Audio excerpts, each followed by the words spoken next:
Hi everyone, my name is Rishabh Purohit and you are watching Touch of Gold YouTube channel. And today with us we have the Managing Director of Shangar, the House of Mangal Sudhar, Sir Chetan sir. Welcome sir, welcome to our show. How are you? Thank you. I am fine sir. Yes sir. Sir सबसे पहले तो आपको बहुत बहुत congratulation आपके दिल्ली नए office के लिए सर। तो सर पहला क्वेश्चन उसी के बारे में रहेगा सर कि आपने स्पेसिफिक दिल्ली रीजन में ही आपका ऑफिस खोलने का क्यों सोचा? Any specific reason for that? Delhi north India की प्राइम मंडी है, जहाँ पर लगभग नॉर्थ इंडिया के सारे ही स्टेट वहाँ से आप टेक केयर कर सकते हो। तो सबसे बड़ी बात ये थी कि नॉर्थ के हमारे रिटेल भाइयों के लिए, वहाँ हमारे होलसेलर्स या डिस्ट्रीब्यूटर्स के लिए सुविधाजनक हो, वहाँ पे उनको माल देखना या हमें डिस्पैच करना। उसकी वजह से मुझे ऐसा लगा कि दिल्ली एक ऐसा सेंटर है जहाँ से हमारी नॉर्थ इंडिया की पकड़ और भी मजबूत हो सकती है। उसी वजह से मुझे लगा कि मुझे दिल्ली में ही ऑफिस करनी चाहिए। और सर जैसे अभी IIGS आ रहा है तो आपकी क्या प्रिपरेशन चल रही है और क्या नया देखने को मिलेगा आपकी ब्रांड की तरफ से हमें वहाँ शो में? मैं आईआईएस से लगभग 20 साल से भी ज्यादा से मैं जुड़ा हुआ हूँ।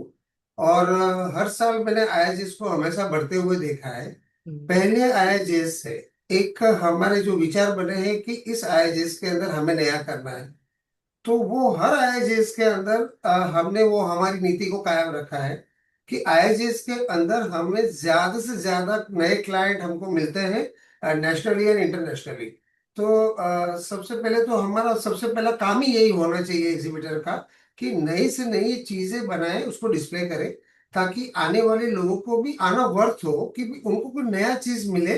तब जाके उनका कोई भी शो के अंदर जाने में उनको मजा आता है। नहीं तो आप रेगुलर चीजें लेके जाते हो तो उनको अच्छा मजा नहीं आता है, अच्छा भी नहीं लगता। तो एक हमारी पहले से ही एक नीति रही है कि आए हम्म। जिसके पहले हम तकरीबन 3 महीने से हमारे डिजाइनर्स और कारीगर नया चीज क्या बनाए। अब जैसे नई नई कैटेगरीज बनती है, नए स्टैंडर्ड, जैसे हमारी टीम है कि भाई आजकल के लोगों के लाइकिंग्स क्या है, अभी किस तरीके के प्रोडक्ट पे लोगों को ज्यादा झुकाव है। तो उस चीजों को ज्यादा फोकस करते हुए उसी के ऊपर ज्यादा सोच के एक नई चीजें कैसे तैयार की जाए, उसके ऊपर हम हमेशा ज्यादा सोचते हैं और हमेशा नई चीज बनाते और हैं। सर जैसे अभी जो आपका दिल्ली में नया ऑफिस खुला है तो जो नॉर्थ साइड से ज्वेलर्स है वो भाई लोग आपसे कैसे जुड़ सकते हैं? और सर जैसे नॉर्थ स्पेसिफिक अलग डिजाइन और स्टाइल चलती है तो आपने उसके लिए स्पेसिफिक कोई कलेक्शन या वो डिजाइन निकाली है? देखिए, श्रृंगार काफी साल से मंगलसूत्र मैन्युफैक्चर करता है, हम्म। और हम पैन इंडिया काम करते हैं। तो हमें हर स्टेट, हर रीजन, हर क्षेत्र का हमें पता है कि वहां पर किस टाइप की कैटेगरी, इवन लेंथ वेरिएशंस भी इतने होते हैं। तो हमें पैन इंडिया, हमारे पास उसका डेटा होता है कि किस जगह पे कौन सी चीज क्या चलती है। अब दिल्ली के लिए जब हमने स्पेशल ये शुरू किया, तो नॉर्थ में चलने वाली आइटम में भी हमने बहुत कुछ सुधार करके एक नई चीजें वहां पे रखी है। और स्पेशली हम 22 कैरेट का काम करते थे, नाइन वन हम्म। सिक्स जीरो का। हम वहां पर 18 कैरेट 750 का भी स्टॉक हॉलमार्क हमने ऑफिस में रखा है। यानी कि नॉर्थ इंडिया की मंडी में 18 कैरेट का हॉलमार्क का आज भी उतना चलन है। जैसे कि आप देखते हम्म। हो, गोल्ड का भाव इस लेवल से बढ़ गया है। तो जो करेक्ट। डिजाइन है 22 कैरेट में बनाते थे, सेम हम्म। डिजाइन सेम कॉन्सेप्ट हमने हम्म। उसको 18 में डाला है। तो अब वो सारी चीजें 18 कैरेट में भी डेली ऑफिस में अवेलेबल हो गई है। तो नॉर्थ इंडिया की जो नीड है, हम्म। वहाँ जो चलने वाली चीजें हैं, उसका पूरा ध्यान रखते हुए हमने हमारी इन्वेंट्री वहाँ मेंटेन की है। और सर जैसे अभी आपने रेट की बात करी तो गोल्ड का रेट तो अभी दिन पर दिन बढ़ता ही जा रहा है। तो स्पेसिफिक सर मेरा क्वेश्चन ये था कि रेट इतना बढ़ने की वजह से क्या कंज्यूमर है उनके चॉइस प्रेफरेंस में कोई डिफरेंस आया है? जैसे कि पहले जो 22 कैरेट की ज्वेलरी लेते थे अब क्या वो 12 कैरेट या 14 कैरेट पे शिफ्ट हुए सर? ऐसा कोई आपको इंडस्ट्री में चेंज देखने को मिला? ग्रेजुअली तो एक चेंज हमने इमीडिएट तो ये देखा है कुछ सालों से, कि जैसे ही गोल्ड ग्रेजुअली बढ़ा है, तो हाँ। सबसे पहले 22 कैरेट से 18 कैरेट, बट सारा हॉलमार्क, चाहे 22 कैरेट हॉलमार्क हो चाहे 18 कैरेट हॉलमार्क हो, तो उससे काफी मात्रा में उसकी वैल्यू कम हो जाती है। दूसरी बात, ज्यादा से ज्यादा उसी डिजाइन को कितना वेट हम कम कर सकते हैं, क्योंकि हम्म। गोल्ड का रेट इतना हैवी हो गया है और कि लोगों को अफोर्ड करना मुश्किल हो जाता है। उसके लिए ज्यादा से ज्यादा कितना कम कर सकते हैं इस वेट का, जो ड्यूरेबिलिटी के साथ। ऐसा नहीं कि वेट कम कर दिया और ड्यूरेबल ही क्वालिटी। नहीं है प्रोडक्ट, ऐसा नहीं हो। हम्म। उसका ध्यान रखते हुए हमने सबसे पहला काम ग्रेजुअली करते गए। अब ये भाव बढ़ने का कोई अंत नहीं दिख रहा है। और करेक्ट। जितना पैसे बेस्ट कर सकते हैं, उतना ड्यूरेबिलिटी को ध्यान में रखते हुए और लोगों को पसंद आने वाली डिजाइनों में कोई कॉम्प्रोमाइज नहीं करते हुए हमने इसका बहुत बड़ा स्टेप उठाया है। और आने वाले दिनों में ये लोगों को बहुत पसंद आएगा, ऐसा मेरा मानना है। सर लास्ट में आप जाते जाते जो रिटेल कंज्यूमर और जो ज्वेलर भाई लोग हैं, उनके लिए आप कुछ ऐसा मैसेज देना चाहेंगे? फर्स्ट रिटेलर के लिए कि क्या अभी गोल्ड लेना चाहिए या क्या ऐसे? देखिए, आपने दो क्वेश्चन पूछे हैं, एक कंज्यूमर का पूछ लिया और साथ में रिटेल ज्वेलर का भी पूछ लिया। यस दोनों सर। अलग है।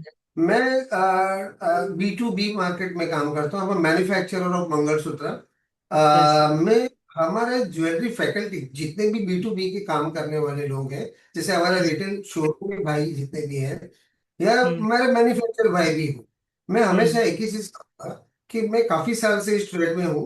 मैंने उतार चढ़ाव इतनी मंदियां देखी है कि कभी कभी हम्म। ऐसा लग रहा था कि अब ये बिजनेस वापस चलेगा कि नहीं चलेगा। क्योंकि आज आपको लाख रुपए का भाव ज्यादा लग रहा है, कभी हमको यस। 25,000 का भाव भी बहुत ज्यादा लग रहा था कि हाँ अब पच्चीस करेक्ट। हजार में चलेगा कि नहीं, 50,000 में चलेगा कि नहीं, आज करेक्ट। लाख रुपए में चलेगा कि नहीं। तो करेक्ट। ये हमेशा कोई भी विपत्ति आपत्ति अगर आती है तो उसको थोड़ा सा सस्टेन करते हुए अगर हम आगे बढ़ते हैं तो गाड़ी फिर से पटरी पे आती है, चलने लगती है, न कि चलती है, पीछे का जो खामियाजा है वो भी वो हम्म। आपका रिकवर कर देगा। तो हम्म। ये ट्रेड में मैंने ये काफी बार मैंने महसूस किया है। और मैं समझता हूँ कि जैसे ही ये रेट्स एक बार सेटल हो जाते हैं, अब आप देखो हम्म। कि जियो कंडीशन जो वर्ल्ड की है, जो वॉर की परिस्थितियां थी उसमें काफी कुछ अभी बेटरमेंट दिख रहा है हमें। और हम्म। जैसे ये सारी सेटल होती जाएगी, इकोनॉमी में फिर एक अच्छा उछाल आएगा। और ज्वेलरी हमेशा से भारत देश की महिलाओं की पसंद रही है, और करेक्ट। ये हमेशा अंत तक रहेगी, जब तक कि पृथ्वी है। तो जितना भी मंदी का वातावरण हो, आपको विचलित होने की जरूरत नहीं है। सबसे बड़ी बात, ये आईएसएस जैसा शो, हम्म। ये एक प्रकार का एक बहुत बड़ा एक जो मैं कहूंगा कि ऐसा अपॉर्चुनिटी। अवसर है, एक ऐसा हाँ। अवसर है कि हाँ। वो 5 दिन, बल्कि जियो को गिन के आप 6 दिन, 6 दिन। वो 6 दिन में आप ये मंदी को भूल जाएंगे। मैं B2B की बात कर रहा हूँ। और आने वाले करेक्ट। दिनों में अगस्त के बाद त्योहार सारे शुरू हो जाएंगे। करेक्ट। जैसे गणपति शुरू हो जाएगा, दशहरा, दिवाली, ये सब आने वाले दिनों में शुरू हो जाएंगे, लोग ऑर्डर्स इतने प्लेस करेंगे।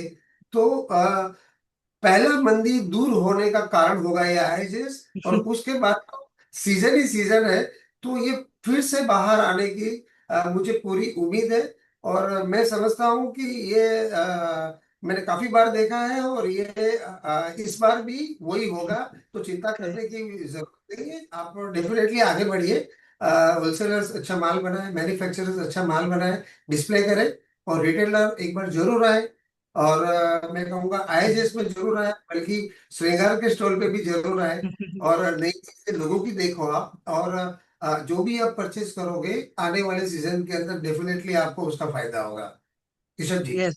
Yes sir. Thank you sir, ये आपने दोनों के लिए गाइडेंस के लिए अच्छी दे दिया। तो ये थे हमारे साथ Chetan sir. Thank you sir, thank you for so much for coming our show. Thank you. Thank you so much.